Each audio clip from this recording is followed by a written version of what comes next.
Ella no sabe que es ciega. Una y otra vez pregunta a su cuidadora a dónde le han traído, pensando que mi casa está oscura. Esto es un ejemplo de la alteración de la conciencia, y esta cita fue recuperada de una carta de hace 200 años atrás. Aquí podemos ver claramente un ejemplo de lo difícil que es recuperarse de una enfermedad cuando no somos conscientes de ella. Tanto el estar consciente como la experiencia consciente pueden ser explicados por el funcionamiento cerebral, relacionándolos con la actividad neuronal. Pero todos coincidimos en que la conciencia es algo más que esto. Los aspectos que debemos tomar en cuenta son el funcionamiento cerebral, el almacenamiento de la información, la existencia de áreas cerebrales específicas y especializadas para cada módulo del conocimiento. Cualquier alteración en el cerebro puede generar déficit en la atención, memoria e incluso en la función motora y sensitiva. En la práctica clínica, en pacientes que han pasado por un infarto cerebral y que se ha dañado su hemisferio derecho, presentan una hemiplegia izquierda total, es decir, que no pueden mover la parte izquierda de su cuerpo. Lo interesante de este grupo de pacientes es que un porcentaje en torno al 50% de personas es que durante las primeras semanas después del daño cerebral parece no ser conscientes de su problema. A este trastorno se le denomina anosognosia, es decir, no tener conciencia de la enfermedad.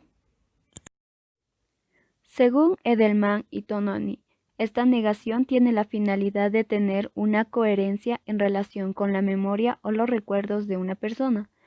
Así que así surgen unas preguntas. ¿Por qué se necesita mantener una coherencia y cómo lo hace el cerebro? ¿Por qué esto ocurre en algunas lesiones hemipléjicas y no en otras? Ya que cuando se paraliza el lado derecho del cuerpo no ocurre lo mismo.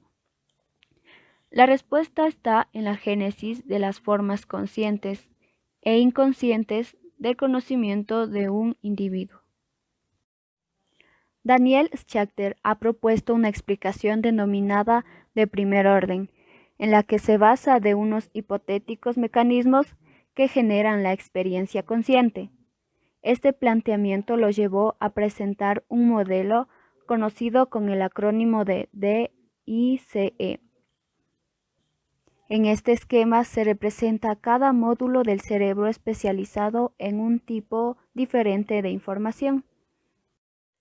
En otras palabras, las experiencias conscientes interactúan con los distintos sistemas cerebrales que procesan esa información, y dependiendo del módulo o sistema en el que se realice el procesamiento de esa información, se dará un tipo concreto de experiencia consciente. Para Berti, Dalabas y Delacorte existen múltiples sistemas de monitorización. Cada uno de ellos está especializado de manera específica y se hallaría distribuido por todo el cerebro. A su vez, cada sistema contiene su propio sistema de monitorización, por lo que la conciencia se ve afectada cuando se daña tanto la función como el sistema de monitorización dedicado a dicha función. La afectación de la conciencia para un módulo de conocimiento específico puede verse afectado por la degradación de la información que llega al cerebro, como por ejemplo en la fascia de Wernicke. Aquí el paciente es incapaz de comprender y cree que puede comprender y hablar correctamente. Por otra parte, con Gold, haciendo referencia a la anosognosia, cree que existe un sistema comparador en el que se chequea el estado del sistema y lo compara con nuestras intenciones.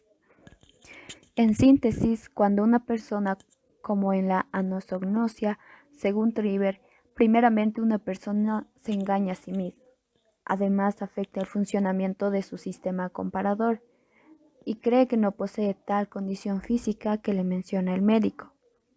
Un ejemplo de esto es Luisa, una señora de aproximadamente 60 años de edad, que acompañada a su hija fueron a una consulta. La señora afirma que ella está casada con su esposo y tiene condiciones perfectas.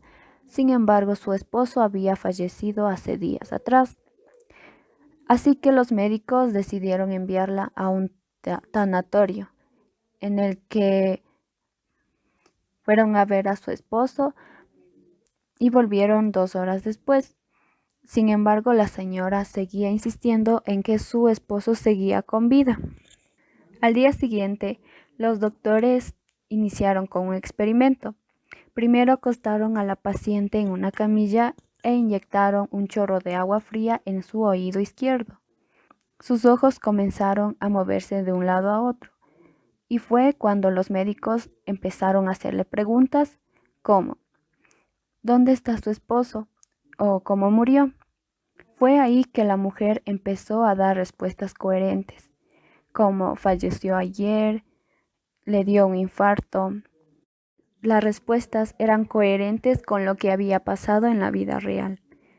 Todo esto fue grabado y cuando pasó el tiempo de lo que se denomina el efecto del suero de la verdad, se le mostró a la señora Luisa todo lo que había dicho en ese video.